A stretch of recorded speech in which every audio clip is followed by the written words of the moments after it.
추수감사절은 하나님께서 우리와 함께 하시고 그동안 우리에게 베풀어 주신 은혜에 감사하는 날입니다.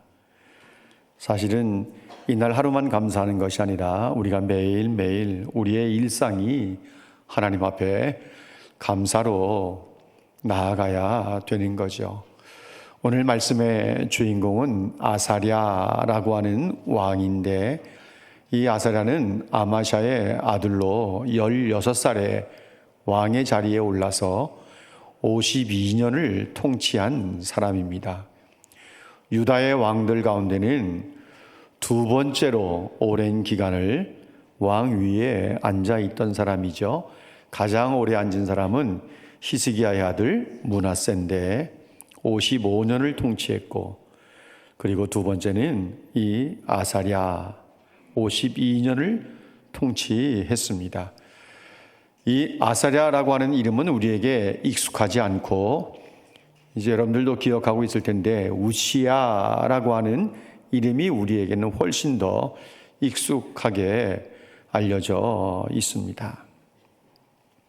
이 우시야 왕은 하나님의 도우심으로 인해서 형통했습니다. 그런데 한순간에 나락으로 떨어지고 곤두박질하면서 그 몸에 나병이 생겼고 평생을 나병 환자로 살다가 세상을 떠났습니다. 그에게 회복의 기회가 있었는데 그 기회를 살리지 못해서 우시야 왕의 일생을 생각해 보면 안타까운 마음이 들기도 합니다.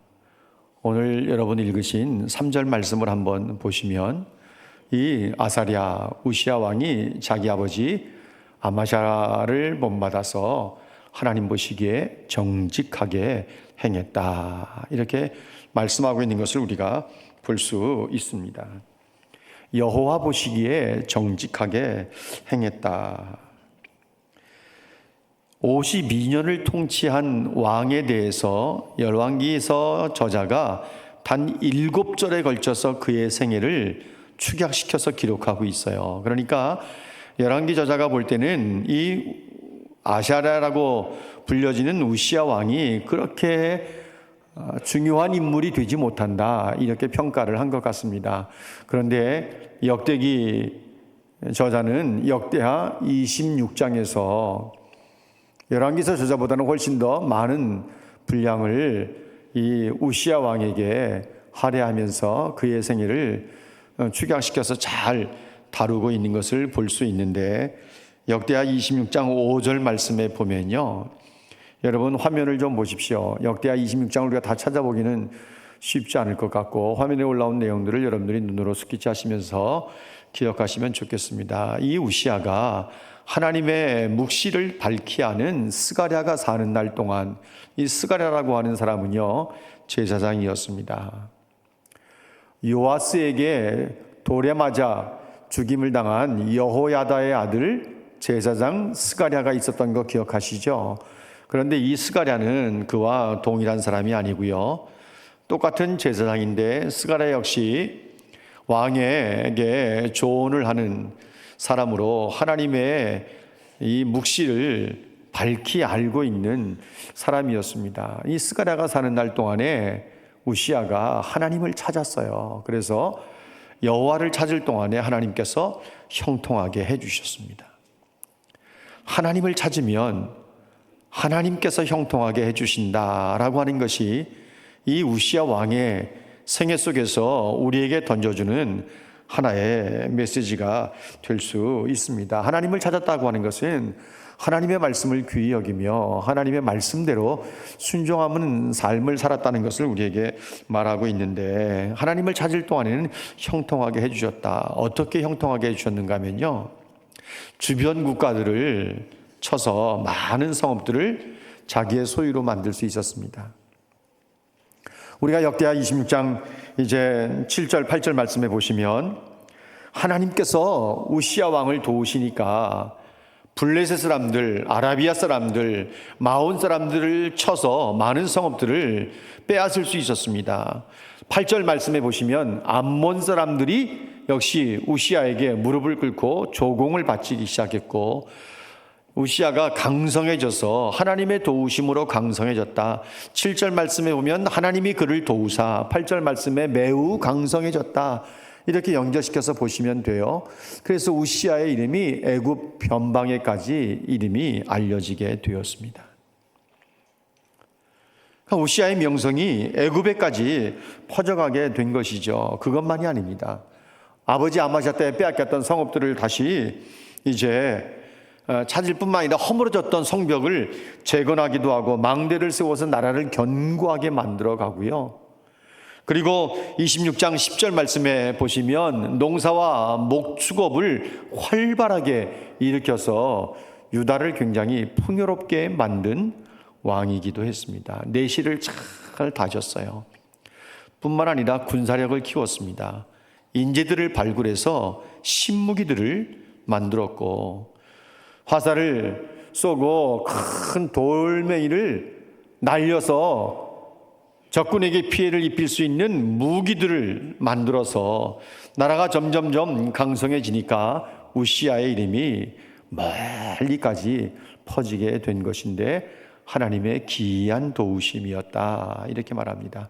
생각하지도 못한 하나님의 도우심이 우시아에게 있었던 것이죠. 그러니까 어느 누구도 유다를 넘볼 수 없었고 우시아를 무시할 수 없는 상황이 돼버리고 말았습니다. 여러분, 사람들은 누구나 다 성공을 갈망하는 마음이 있습니다.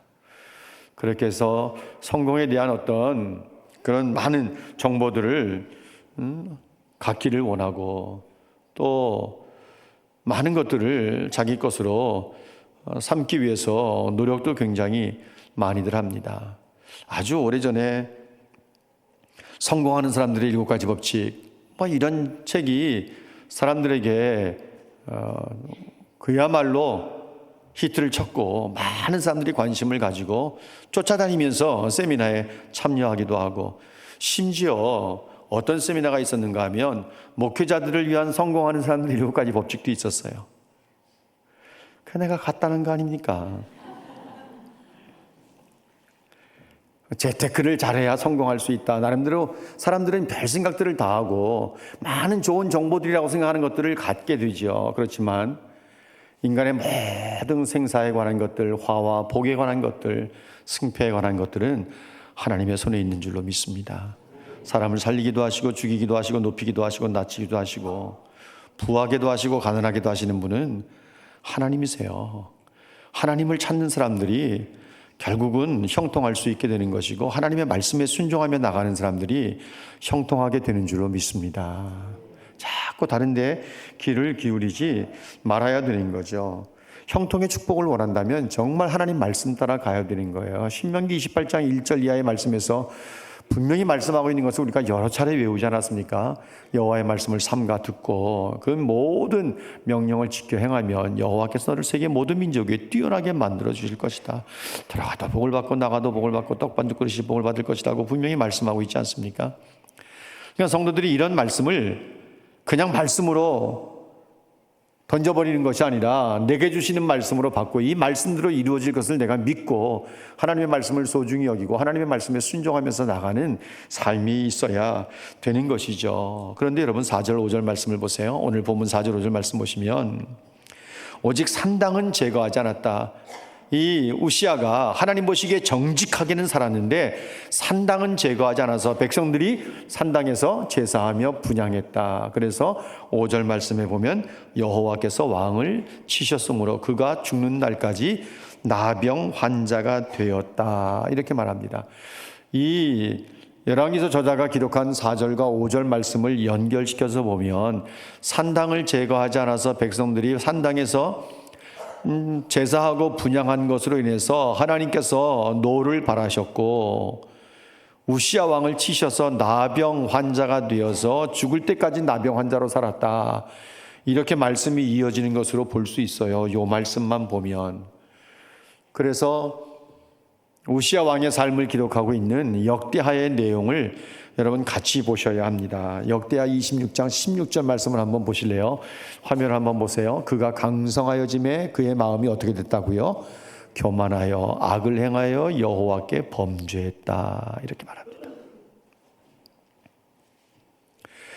그래서 우시아가 해서는 안 될 일을 하나 했어요. 그건 뭔가 하면 성전에 들어가서 제사장들 외에는 절대로 분향할 수 없는 그 분향단 앞에서 분향을 하려고 했던 것입니다.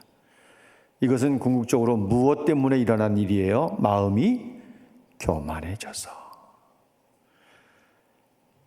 나라가 어렵고 힘들었다면 제사장의 도움을 받아 하나님의 은혜를 구하고 납작 엎드렸을 텐데 강성해지니까 교만하여져서 악을 행하고 여호와 앞에 범죄하여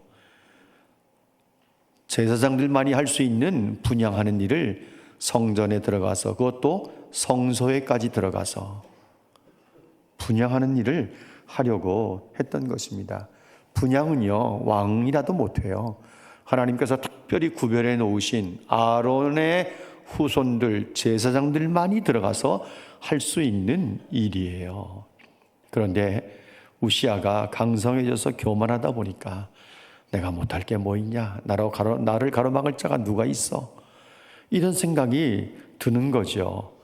그래서 강성해지니까 마음이 교만해져서 악을 행하고 분향하는 일이 악한 일이에요. 하나님 앞에 범죄하는 일이에요. 죄를 범하는 일이에요.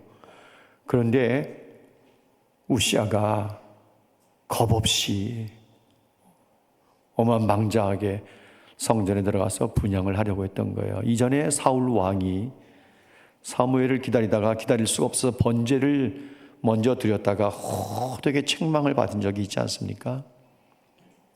우시아 역시 똑같은 일을 하는 거예요. 왜 그랬다고요? 교만해졌기 때문에. 여러분, 성도들이 잘 되면, 모든 것이 잘 되면 남들보다 더 많은 부를 누리고 더 많은 지위를 가지고 있고 심지어 자녀들도 속삭이는 것 없이 잘 자라주고 신앙생활 잘하고 결혼도 믿음 가진 아이들 만나서 잘하고 이렇게 되어지는 것 보면 교만이 들어와야 합니까? 감사가 나와야 합니까? 어떻게 그렇게 잘 알아요? 감사가 나와야 되는데 강성해지면 아주 많은 사람들이 교만해진다는 거예요. 성경의 가르침입니다. 그러니까 제사장 아사랴가 용기 있는 제사장 80명과 함께 왕을 따라 들어가서 분향하는 일을 막았어요. 향을 피우는 일은 아론의 자손 제사장들만이 하는 일입니다. 왕은 이 거룩한 성소에서 나가십시오. 나가라는 것이었습니다. 왕이 하나님 앞에 범죄했으니 하나님께서 왕을 이제 높이지 않으실 것입니다. 이렇게 말하면서 성전에서 빨리 나가라 그랬습니다. 성소에서 빨리 나가라고 밀었어요. 그런데 우시아가 교만해지니까 뭐 무서운 게 없는 거죠. 무서운 게 없는 거예요. 오히려 제사장들만이 할 수 있는 일이라고 성소에서 나가라고 말하는 이 제사장들을 향해서 화를 냅니다. 화를 내요. 제사장이 이 정도 했으면 말을 들었어야 돼요. 그래야 자기 본분도 알고 신앙도 있는 거지. 이미 교만해지니까 제사장들의 말이 귀에 들어오지 않은 거예요. 내가 하겠다는데, 이 나라의 왕이 하겠다는데 니들이 뭔데 내 앞을 가로막아. 이런 생각을 가지는 거죠. 다윗을 신앙의 사람이라고 말하는 것은 죄를 범하고 아들을 낳은 이후에 무섭게 하나님께서 진노하셔서 그 아들을 데려가시지 않습니까? 그 전에 나단 선지자를 통해서 책망을 들었을 때 다윗은 밤새도록 침상이 젖도록 울면서 하나님 앞에 통회하고 자복했거든요. 그게 신앙의 사람이죠. 우시아에게는 전혀 그런 마음이 없었어요. 왜? 교만했기 때문에. 내가 하겠다는데 누가 감히 나를 막아? 이런 생각이 있는 거예요. 사실 제사장이 왕을 가로막고 성소에서 나가라고 꾸짖은 것은 왕에게 기회를 주는 거예요. 여러분, 하나님의 징계는 사실은 기회입니다. 망하지 않는 기회예요. 징계로 끝나는 건 너무너무 감사한 거죠. 기회예요. 그런데 우시아는 그 기회마저 잃어버리고 맙니다. 오히려 화를 내면서 분을 나타내는 것입니다. 이것은 하나님을 무시하는 행위예요. 더구나 제사장이 말한 것을 무시하고 화를 낸다고 하는 것은 이것은 하나님을 무시하는 행위예요. 말씀드린 것처럼 교만하면 눈에 뵈는 게 없는 거죠. 남들의 말이 귀에 들어오지 않는 것이고, 나는 다른 사람과 다르다는 생각을 가지고 있고, 나는 그런 실수하지 않는다는 생각을 갖게 되는 것입니다. 수많은 사람들이 교만 때문에 잘못되고, 교만 때문에 무너지고, 교만 때문에 망하는 것을 보면서도 자기는 그들과 같지 않다는 생각을 해요. 나는 다르다고 생각해요. 그러면서 무너지는 거예요. 그러면서 무너져요. 여러분, 베드로 보세요. 내가 오늘 밤 닭이 2번 울기 전에 3번 나를 부인할 것이라고 하는 주님의 경고의 말씀을 들었을 때 베드로가 어떤 반응을 보였어요? 다 주님을 버릴지라도 나는 주님 버리지 않겠습니다. 내가 주님과 함께 옥에도 함께 가고 죽는 데까지 같이 가겠습니다. 그렇지만 보란 듯이 그 많은 사람들 앞에서 여자아이가 말할 때 베드로는 예수님을 3번씩이나 모른다고 부인하고, 3번째 부인하는 그 순간에 주님께서 또 뒤돌아보셨고 주님의 눈과 베드로의 눈이 마주치면서 베드로는 주님의 말씀이 생각나서 밖에 나가서 심히 통곡하면서 울었습니다. 우리는 다를까요? 여러분, 우린 다를까요? 나는 그렇게 하지 않을 수 있다고 생각할 수 있을는지 모르지만 다 넘어집니다. 교만을 허락하면 다 넘어지는 거예요. 다 넘어져요. 왕이 제사장에게 화를 냈을 때 하나님이 그를 치셨어요. 이마에 나병이 생긴 거예요. 일반적으로 나병은 우리가 알기 쉽게 문둥병이라고 이해를 하죠. 그런데 구약에서 나병이라고 표현할 때 모든 게 다 문둥병인 것은 아닙니다. 아주 지독한 피부병, 낫지 않는 피부병, 난치병이죠. 이것을 가리킬 때도 나병이라고 표현을 하기도 합니다. 나병은 하나님의 저주로 여겨졌고요. 나병에 걸린 사람은 절대로 공동체 속에 들어가서 못 살아요. 공동체 속에 들어가서 살 수 있는 것은요, 나병 환자들이 모여있는 곳에만 들어갈 수 있어요. 가족들과 절대로 못 살아요. 떨어져 홀로 살아야만 했습니다. 그러니까 제사장들이 이 우시아 왕을 성전에서 급하게 내어 쫓았습니다. 나갈 수밖에 없었던 거죠. 어렸을 때부터 말씀을 알고 있는, 배워서 율법을 배우잖아요. 왕이 될 제목 사람들은 다 율법을 배운다고요. 어렸을 때부터. 우시아가 성전에 들어가서 분향하면 안 된다는 걸 모를 리 없었어요. 절대 모를 리 없었어요. 그런데 교만해지니까 말씀도 생각이 안 나고 남의 말도 들어오지 않고 눈에 뵈는 게 없는 거죠. 교만해지면 그럴 수 있답니다. 왕은 죽는 날까지 나병 환자로 살다가 죽었습니다. 여러분, 16장 21절 23절 계속해서 한번 보실래요? 뭐라고 기록되어 있는지. 21절, 죽는 날까지 나병 환자가 되어서, 나병 환자가 되니까 성전에 못 들어오니까 여호와의 전에서 끊어져 버렸어요. 성전에 더 이상 못 들어와요. 성전에도 못 들어와요. 그 평생 죽는 날까지 나병 환자로 살았어요. 그러다 보니까 통치는 누가 해요? 아들 요담이 10년 가까이 10년을 통치하게 됩니다. 23절 말씀 보세요. 우시아가 죽었어요. 조상들과 함께 누웠다, 죽었다는 말이에요. 나병 환자이기 때문에 왕들의 무덤에 들어가지 못해요. 왕들의 묘실에 들어가지 못해요. 다윗 성 안에 있긴 있지만 왕들의 묘실에 들어가지 못하고 한 묘지에 묻히게 됩니다. 그래서 이 우시아 왕의 삶을 쭉 돌아보면 애처로움마저 있어요. 인생 말년이 너무 암울해요. 정말 잘 나가고 형통하고 나라를 부유하게 만든 왕이기도 하고, 신무기를 개발하고 무기를 개조해가면서 국력을 키워서 형통했다. 하나님의 기이한 도우심을 입어 누렸던 이 왕이 한순간에 곤두박질해서 불행한 삶을 맞게 됩니다. 누리면서 감사했더라면, 여러분, 52년의 왕으로서의 통치 속에 한 번도 하나님 앞에 감사하는 일이 없었어요. 그러니까 우시아는 잘 되면 다 자기가 잘해서 되는 줄 아는 전형적인 사람이에요. 하나님의 은혜, 하나님의 도우심 생각 못하는 거예요. 자기가 잘하는 줄 알아요. 자기가 잘나서 되는 줄 아는 거죠. 그가 형통한 것이나 그의 나라가 강해지는 것이나 이름이 널리 알려지는 것 다 하나님의 생각지도 못한 도우심 때문에 이루어진 결과인데 우시아는 하나님 앞에 감사할 줄 몰랐습니다. 여러분, 그가 강성해짐에, 역대하 26장 16절에 강성해짐에 교만하여 악을 행하고 여호와 앞에 범죄했다 이렇게 말하지 않습니까? 그렇다면 우리가 생각해 볼 때 강성해지지 말아야 되나? 강성해지지 말아야 되나? 우리는 그냥 잘 살지 않는 게 더 좋을까? 이런 생각도 우리가 해볼 수 있습니다. 여러분, 우리가 하나님 말씀에 순종하면 머리가 될지언정 꼬리가 되지 않고 정말 하나님께서 우리를 높이신다고 말씀해 주셨는데 그러면 어떻게 되는 것입니까? 많은 사람들이 강성해지면 교만해지기 참 쉽고 실제로 많은 사람들이 그런 삶을 산단 말이에요. 왜 그럴까요? 하나님께서는 당신의 자녀들이 높아지기를 원하고 정말 들어가도 복을 받고 나가도 복을 받고 떡반죽 그릇까지 복을 받는 인생을 살기를 원하시는 분임에 틀림이 없는데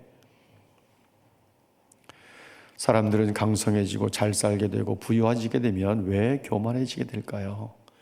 차라리 강성해지지 않는 것이 부유하지 않은 것이 더 나은 것일까요? 아니요. 하나님께서는 여러분 민수기 6장 말씀 우리가 알지 않습니까? 하나님께서 우리에게 은혜 베푸시기를 원하고 복 주시기를 원하고 우리가 잘 되기를 원하신다고요. 그런데 잘 되면 교만해지니까 교만해진 다음에는 돌아올 줄 모르니까 이걸 어떻게 해야 될 것인가 우리가. 차라리 잘 되지 않는 것이 나은 것인가? 아니요. 성경은 그렇게 말씀하고 있지 않습니다. 털어도 먼지 하나 안 나는 사람이 있었는데 누군지 아세요? 다니엘입니다. 포로 민족으로서 바빌론 땅에 총리의 자리에까지 올라갔던 다니엘. 그를 시기하는 사람들이 등장하면서 어떻게 해서든지 허물을 발견해서 감옥에 쳐넣었으면 좋겠는데 총리의 자리에서 떨어졌으면 좋겠는데 아무리 털어도 먼지 안 나는 거예요. 그래서 발견한 게 뭐예요? 다니엘은 기도하는 사람이다. 하나님께 기도하는 사람이다. 앞으로 30일 동안 다리오 왕 외에 누구에게든지 기도하며 사자굴 속에 던져넣기도 하자. 왕의 도장을 찍어서 전국에 공포를 합니다. 그것 때문에 불평했습니까? 다니엘이 총리가 돼서 허물없는 삶을 살아서 교만해진 적이 있습니까? 사자굴 속에 들어가게 된 위기 앞에서 그가 불평한 적이 있습니까? 전에 행하던처럼 예루살렘으로 향한 창문을 열어놓고 하루 3번씩 무릎을 꿇고 하나님 앞에 기도하면서 뭐 했다고요? 감사하였더라. 그가 다니엘이었어요. 일상의 감사가 떠나지 않았어요. 우시아는요, 그의 마음속에 교만이 들어올 때 그대로 용납을 했어요. 사단은 우리가 잘 되면 우리 마음속에 심어주기를 원하는 것이 있습니다. 그건 뭔가 하면 네가 잘해서 그런 거야. 네가 잘해서 그런 거야. 네가 실력이 있는 거야. 네가 재수가 좋은 거야. 이래가면서 네가 잘했다고, 네가 잘해서 잘 된 것이라고 우리들 마음속에 교만한 마음을 심어줍니다.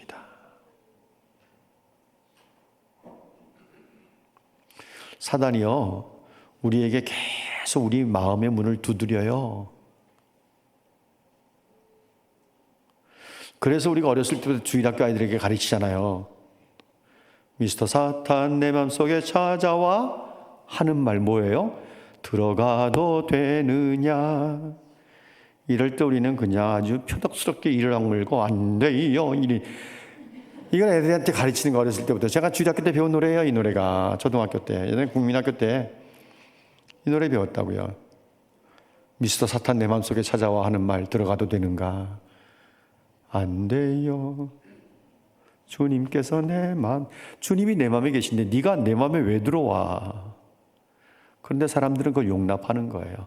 잘 될 때 네가 잘한 거야. 너는 대우받을 가치가 있어. 그럼 정말 자기가 잘한 줄 알고 으쓱대고 목소리 키우고 어깨 힘주고 교만해지는 거죠. 마음을 지켜야 되는 거예요. 솔로몬이 아들 르호보암에게 뭐라고 말했습니까? 무릇 지킬 만한 것보다 네 마음을 지키라 그랬어요. 솔로몬도 마음 못 지켰어요. 그래서 1000명의 여자들을 거느린 거지. 그런데 아들에게는 네 마음을 지키라 그랬어요. 무릇 지킬 만한 것보다 마음을 지켜라. 성도들이 하나님의 은혜를 많이 누리면서 지켜야 될 것은 우리 마음속에 들어오는 교만, 악한 사단의 생각, 계획들을 막고 우리의 마음을 지키면서 모든 것이 하나님의 은혜인 줄 알고 감사할 수 있어야 되는 거예요. 우시아는요, 그렇게 하나님의 기이한 도우심을 입고 형통하고 나라는 부유해지고 강국을 이루었을 때 한 번도 감사할 줄 몰랐고, 왜? 하나님의 도우심인 줄을 몰랐으니까, 하나님의 은혜인 줄을 몰랐으니까 당연하다고 생각하고 감사 한번 제대로 한 적이 없어요. 우리가 아무리 기이한 복을 받는다 하더라도 우리는 한순간도 잊지 않아야 될 것은 우리의 일상에 늘 하나님의 은혜, 하나님의 은혜, 당연한 것 하나도 없고 하나님의 은혜, 하나님의 도우심. 그래서 감사할 줄 알아야 되는 거죠. 여러분, 지난 2주 동안 우리가 함께 사용했던 감사노트 제대로 읽어보셨습니까? 그 감사노트 마지막 젊은 CEO의 신앙 고백이요, 감사에 대한 간증의 내용을 제가 읽으면서 은혜도 되고 도전도 되었기에 여러분들에게 간단하게 소개해 드리려고 합니다. 한 젊은 경영자의 신앙의 고백입니다. 나는 가끔 선교지를 방문할 때가 있습니다. 그럴 때마다 우리나라가 얼마나 잘 사는 나라인지 새삼 깨닫게 됩니다. 수돗물이 끊기는 일 없이 계속 나오고 전기와 인터넷을 자유롭게 사용할 수 있다는 것이 얼마나 소중하고 큰 행복인지 다시 깨닫게 됩니다. 문제는 우리가 자신보다 조금 더 잘 사는 사람들만 바라보며 모든 것들을 비교하고 그로 인해서 모든 일에 불만을 토로한다는 것입니다. 많은 사람은 돈이 더 많으면 행복해질 수 있어, 시간이 더 많으면 행복해질 수 있다고 말하지만 돈과 시간이 많아져도 대부분의 사람들은 자신보다 더 많이 가진 사람들과 비교하면서 자신의 신세를 한탄합니다. 이러면서 그가 이렇게 말했습니다. 저는 누구보다 큰 부를 이루었습니다. 누구랑 비교하더라도 부럽지 않은 인생을 살게 되었습니다. 그러나 그 순간 제 인생에는 또 다른 비교의식과 허무함이 몰려왔습니다. 더 많이 가진 사람들이 보였고 더 대단한 사람들이 눈에 들어왔습니다. 더 많은 소유, 더 높은 지위로 이 모든 것들을 해결해 봤지만 진정한 해결책이 되지 못했습니다. 아무리 좋은 것들을 사고 남들이 가질 수 없는 것들을 가져도 제 마음을 채울 수는 없었습니다. 그러나 삶의 중심을 주님께 고정하며 하나님을 바라보기 시작할 때 제 안에 진정한 평안과 기쁨이 찾아왔습니다. 그리고 내가 가지고 있는 것들이 얼마나 크고 감사한 것들인지 다시 한번 깨달을 수 있었습니다. 사랑하는 여러분, 세상에 있는 그 무엇이 우리에게 만족함을 줄 수 있습니까? 아니요, 없습니다. 내가 가진 것이 비록 적다 하더라도, 남들만큼 잘 살지는 못한다 하더라도 예수님이 내 삶의 중심에 계시고 우리의 시선을 주님께 고정시킬 때 우리는 환경을 뛰어넘어 하나님 앞에 일상을 감사하면서 살아갈 수 있게 될 줄로 믿습니다. 모든 것이 하나님의 도우심이요, 내가 누리고 있는 모든 것이 하나님의 은혜입니다. 하나님께서 그리스도 예수를 통해서 우리에게 원하시는 것이, 바라시는 것이 한 가지 있는데 그게 뭔지 아세요? 그게 뭘까요? 감사입니다. 데살로니가전서 5장 18절 말씀, 범사에 감사하라. 이것이 그리스도 예수 안에서 너희를 향하신 하나님의 뜻입니다. 우리를 향하신, 그리스도 예수 안에서 우리를 향하신 하나님의 소원이 한 가지 있는데 그게 뭔가 하면 모든 일에 감사하는 거예요. 시편 103편 2절 말씀에 뭐라고 말씀하신 줄 아세요? 모든 은택을 잊지 말지어다. 하나님께서 우리에게 베풀어 주신 은혜를 잊지 말라 그래요. 고린도후서 9장 15절 말씀에 하나님께서 우리에게 주시는 말로 형언할 수 없는 선물이 하나 있는데, 이건 세 번역으로 번역한 성경입니다. 말로 다 형언할 수 없는 선물을 하나님께서 우리에게 주셨습니다. 그게 뭔지 아세요? 예수 그리스도이십니다. 여러분, 우시아의 할아버지 요아스, 아버지 아마샤, 자신 우시아 3대가요 순종으로 시작했다가 불순종으로 인생을 끝내요.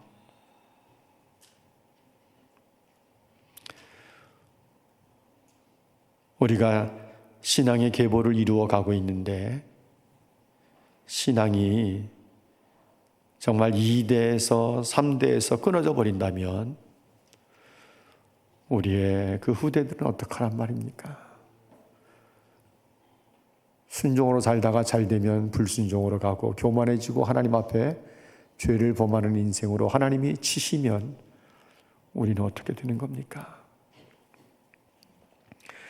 성도들의 믿음이 자라고 자원 안에서 섬기는 모습을 보면 얼마나 감사한지 몰라요. 데살로니가후서 1장 3절에 사도 바울이 데살로니가 교회 두 번째 편지를 보내면서 이렇게 말합니다. 우리가 너희를 위해서 항상 하나님 앞에 감사한다. 이것이 당연하다. 왜? 너희의 믿음이 자라가고 너희가 각기 다 사랑하는 것이 풍성해지는 모습을 보니까 내가 하나님 앞에 감사하는 것이 너무너무 당연하다. 이런 고백을 했습니다.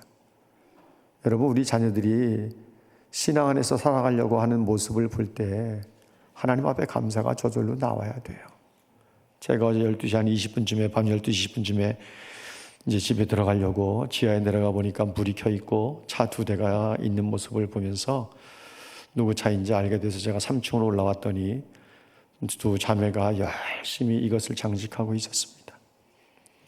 12시 반이 되었을 때도 많은 것들이 여기 앞에 펼쳐져 있었습니다. 아무리 빨리 끝나도 1시간 내에 끝내지 못할 것 같더라고요.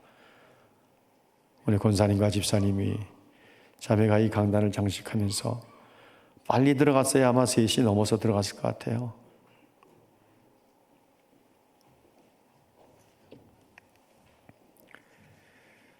이런 섬김이, 이런 수고가 매년 반복되는 일인데 너무 감사하죠. 하나님 앞에 너무 감사하죠.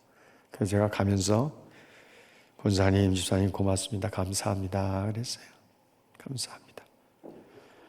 여러분 주일 아침에 제가 7시 좀 넘어서 나오면 저보다 항상 일찍 오셔서 예배당을 5층부터 1층까지 다시 한번 싹 살피면서 청소하시는 집사님이 계십니다.